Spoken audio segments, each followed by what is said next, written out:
পালামৌকে ভালো করে চিনতে গেলে তিনটি জায়গা আপনাদের গভীরে ঘুরতে হবে।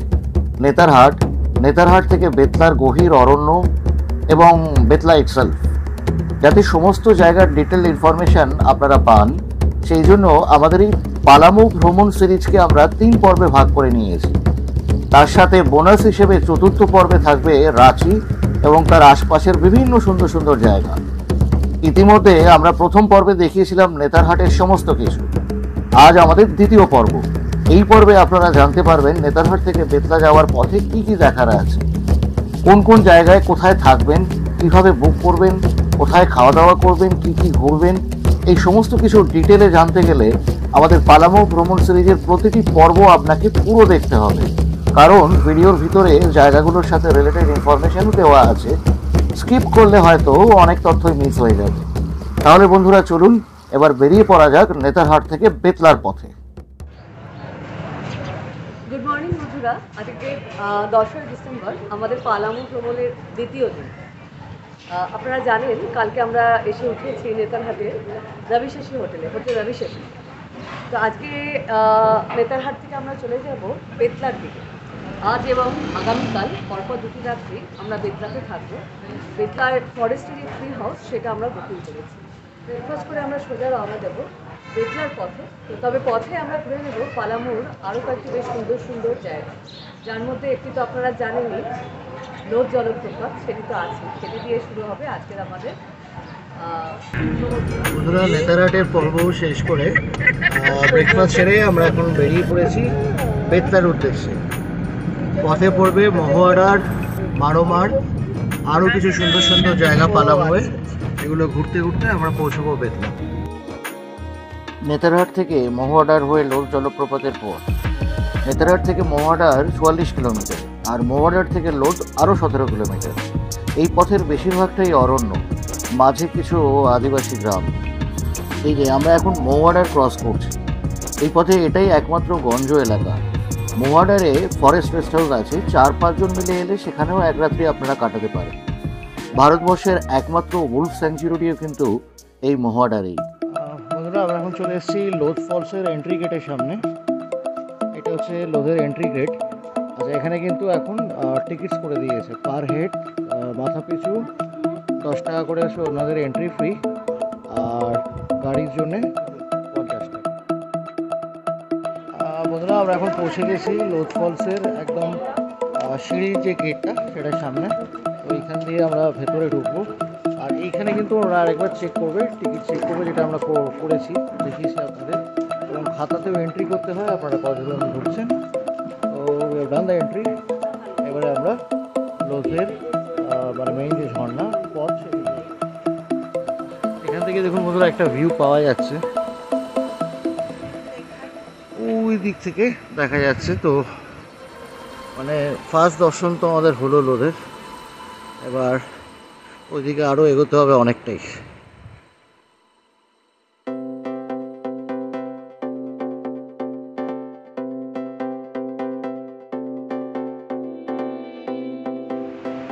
বন্ধুরা, আমরা চলে এসেছি লোদ জলপ্রপাতের অনেকটা কাছাকাছি, আরও এগোবো, চলুন।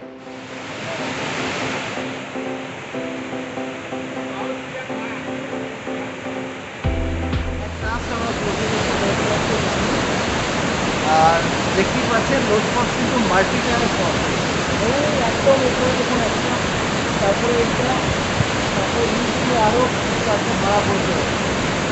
লাটেহার জেলার এই লোদ ফলস ঝাড়খণ্ডের কিন্তু হাইয়েস্ট ফলস, আর ভারতবর্ষে 21 নম্বর হাইয়েস্ট ফলস হচ্ছে এই লোদ ফলস।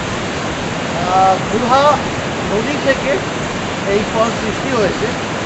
আর মানে লোদ ফলস থেকে লোকাল লোকেরা কিন্তু বলেন বুড়াঘাগ।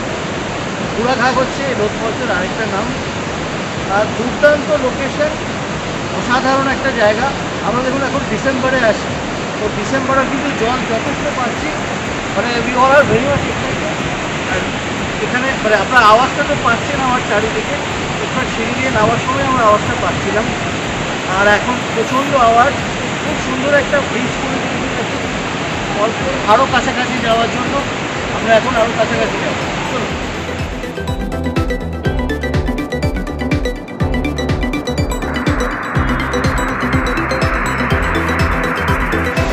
বন্ধুরা আমরা চলে এসেছি লোদ ফলসের আরও কাছাকাছি। দেখুন আমার পেছনে একদম উচ্ছল বেগে পড়ছে লোদ ফলস। অনেকটা ওপর থেকে 469 ফিট হচ্ছে লোদ ফলসের হাইট। দুর্দান্ত মানে, আর এই লোকেশনটাও এত সুন্দর করেছে, মানে একটু একটু করে যত এগোবেন লোদের দিকে ততটা আপনি এগিয়ে আসতে পারবেন। আরেকটু আমরা কাছাকাছি যাব লোদের, তো সঙ্গে থাকুন। দেখুন এই যে যেটা ব্রিজটা আছে, এই ব্রিজটা কিন্তু আরও ওদিকে যায়, তো আমরা আরও কাছে যাব, সঙ্গে থাকুন।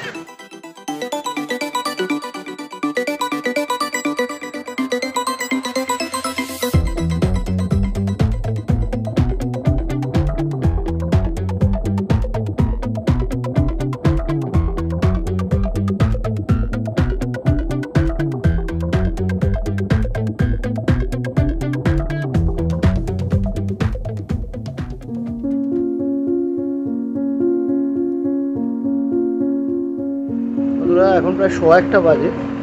তো আমরা মোহনারে একবার চলে এলাম ব্যাক করে। তার কারণ হচ্ছে ভালো লাঞ্চের জায়গা কিন্তু এই দিকে আপনারা মোহনারেই পাবেন। আমরা একটা ঠিকঠাক হোটেল কাম রেস্টুরেন্টের সন্ধান পেয়েছি, অন্নপূর্ণা রেস্টুরেন্ট, এবং এদের ফোন নাম্বারও আমি ভিডিওতে দিয়ে দেবো। তো আপনারা আগে থেকে এখানে খাবার বুকও করে রাখতে পারেন, আমরাও তাই করেছি।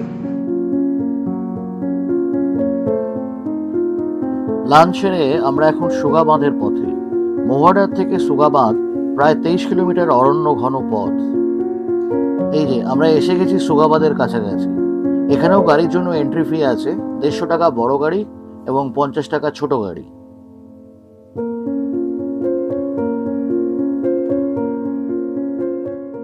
পার্কিং এরিয়া থেকে কিছুটা হেঁটে পৌঁছতে হবে বাঁধের কাছে, তবে চড়াই সেরকম নেই, সমতলেই হাঁটা। বন্ধুরা আমরা এখন হচ্ছে সুগা বাঁধে, ভীষণ জলের আওয়াজ, জানি না আপনারা পাচ্ছেন কিনা। সুগা বাঁধ হচ্ছে ঝাড়খণ্ডের লাটেহাট জেলার একটা পর্যটন স্থান। এই সুগা বাঁধের নিয়ে একটা গল্প আছে, ছোট্ট করে বলছি। সুগা মানে হচ্ছে টিয়া পাখি। টিয়া পাখি এখানকার গল্প কথা এটাই, এই পাথরের রঙগুলোকে টিয়া পাখি তার ঠোঁট দিয়ে টুকরে টুকরে অনেক গর্ত তৈরি করেছে, এবং সেই খোঁজগুলো দিয়ে এই জলটা প্রবল ধারায় বেরিয়ে আসছে। তো এটাই এখানকার একটা পর্যটন কেন্দ্র সুগা বাঁধ। আর সুগা হচ্ছে কোয়েল নদীর একটি শাখা নদী। আমরা আসার জন্য দুদিন আগে নিম্নচাপের জন্য বিশাল বৃষ্টি হয়েছে, নদীতে জলের স্রোত মারাত্মক। এটা শেষ অপরাহ্ন, মানে এখনো বিকেল হয়নি, লেট আফটারনুন, এখন এটা লেট আফটারনুন, বিকেল হতে দেরি আছে। সূর্যের আলো একটু নরম হয়ে এসছে, দারুণ লাগছে এই জায়গাটা। এই রকি বেলটা একটা অদ্ভুত ফিচার, এই রকি বেলটা। তো আপনারা যদি নিজেরা পালামু ভ্রমণে আসেন, আপনাদের ভ্রমণে আসবেন কিন্তু সুগা বাঁধ কিন্তু অবশ্যই আসবেন। ঘোড়নচণ্ডীর সাথে এরকম সুন্দর সুন্দর জায়গায় ভ্রমণে আপনারাও সঙ্গী হতে পারেন। তার জন্য শুধু আপনাদের জয়েন করে যেতে হবে আমাদের ফেসবুক গ্রুপে, ঘোড়নচণ্ডী দ্য ট্রাভেল গ্রুপে। আমাদের আপকামিং ট্রিপগুলোর সমস্ত তথ্য ওখানেই পাবেন। এই ভিডিও ডেসক্রিপশন বক্সেই পাবেন আমাদের ফেসবুক গ্রুপের লিঙ্ক। বন্ধুরা, সুগা বাঁধ দেখে আমরা এখন মিরচাইয়া ফলসের পথে। এই পথ বারেসার এবং মারোমার হয়ে মিরচাইয়া ছুঁয়ে চলে গেছে সোজা বেতলায়। পুরো পথটাই দুপাশে ঘন অরণ্যে ঘেরা। সুগা থেকে বারেসার 11 কিলোমিটার পথ। বারেসারেও ফরেস্ট রেস্ট হাউস আছে, তবে 5-6 জনই থাকতে পারবেন।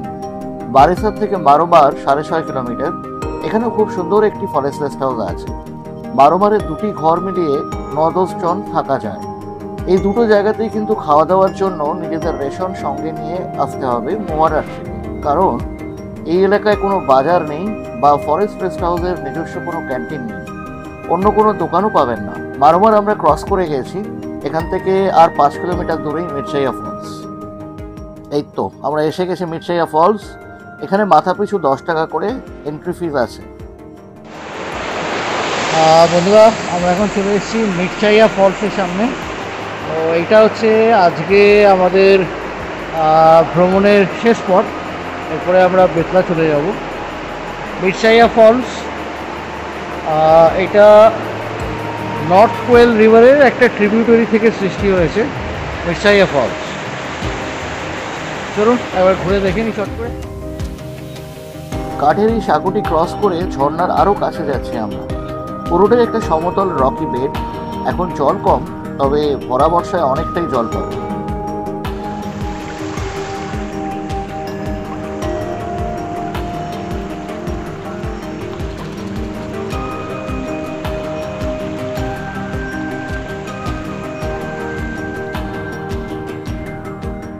মিরচাইয়া থেকে বেতলা ন্যাশনাল পার্ক আরও 35 কিলোমিটার। কিছুটা এগোতেই পেলাম কোয়েলের দেখা। দিনের শেষ আলোটি থাকা অবধি একটু সময় কাটিয়ে নিচ্ছি আমরা এখানে।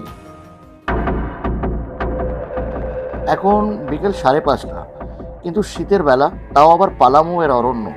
ঝুপ করে যেন রাত নেমে এলো। আমাদের গাড়ির হেডলাইট ছাড়া আর দুপাশে কোনো আলোই নেই।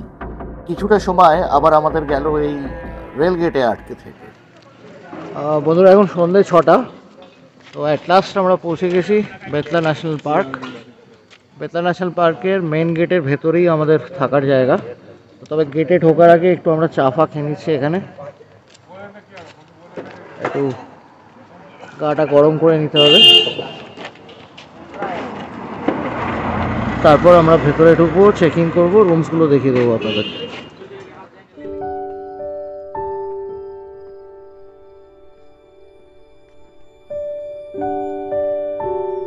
বন্ধুরা, বেতলা ন্যাশনাল পার্কে আমরা ট্রি হাউসের বুকিং নিয়েছি। এটা সব থেকে ইন্টারেস্টিং আর বেস্ট প্রপার্টি এনাদের, আর ফরেস্ট ডিপার্টমেন্টেরই। আমি একটা রুম আপনাদেরকে দেখিয়ে দিচ্ছি। এইটা হচ্ছে একটা রুম, বিশাল বড় রুম। এসি রুম আছে, বেড, কিং সাইজ বেড আছে এদের রুমে, সাফিসিয়েন্ট স্পেস আছে, সোফা আছে। अच्छा, इधर क्या বারান্দা है? इधर ব্যালকনি, এখানে ব্যালকনি আছে। এখন রাত হয়ে গেছে, সকালে আপনাদের এটাও ফিচার্সটা দেখিয়ে দেবো। আর কাপড় আলমারি इधर है ना, এখানে আলমারিও আছে রাখার জন্য। বাথরুমটাও একবার দেখিয়ে দিচ্ছি। ঠিক আছে, পরিষ্কার পরিচ্ছন্ন বাথরুম, গিজার আছে, ওয়েস্টার্ন টয়লেট। ফ্রেশ হয়ে আমরা চলে এসেছি বেতলা ট্রি হাউসের ক্যান্টিনে। খাওয়া সার্ভ করার আগে গানে গানে মাতিয়ে দিলেন আমাদের রঞ্জন নিয়োগী দাদা। And when I reached Jamaica, I made a stop, but I'm sad to say I'm on my way. Won't be back for many a day. My heart is down, my head is turning around. I have to live in the world in east and down. Ranjan দা, পথের প্রান্তে ওই সুদূর গায় যেথা সময় বটের আহা সন্ধ্যা দ্বীপ জলে তারার টিপ, কত ফুলের গন্ধে মোর মন মাতায়।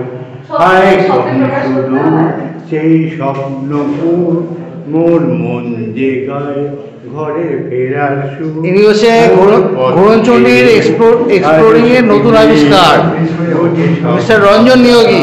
আগামীকাল সকাল থেকে শুরু হবে আমাদের বেতলা ভ্রমণ, এবং অবশ্যই থাকবে জঙ্গল সাফারি। এই সমস্ত কিছু নিয়ে আপনাদের সঙ্গে দেখা হবে পরবর্তী পর্বে। আমাদের পালামৌ ভ্রমণ সিরিজের এই দ্বিতীয় পর্বটি আপনাদের কেমন লাগলো অবশ্যই কমেন্টে জানাবেন। ভালো লাগলে লাইক ও শেয়ার করবেন। নতুন বন্ধুরা যারা এখনো আমাদের চ্যানেলটিকে সাবস্ক্রাইব করেননি, অনুরোধ রইল চট করে বেল আইকন টিপে আমাদের চ্যানেলটি সাবস্ক্রাইব করে নিন, যাতে করে আমাদের আগামী ভিডিওগুলোর নোটিফিকেশন আপনারা যথাসময় পেয়ে যান। আমাদের চ্যানেলে আপনারা পাবেন অনেক অজানা এবং অচেনা জায়গার খোঁজ। খুব শিগগিরই দেখা হবে আগামী পর্বে। ততদিন ভালো থাকবেন, আনন্দে থাকবেন, আর অবশ্যই ভ্রমণে থাকবেন। শুভ বিদায় বন্ধুরা।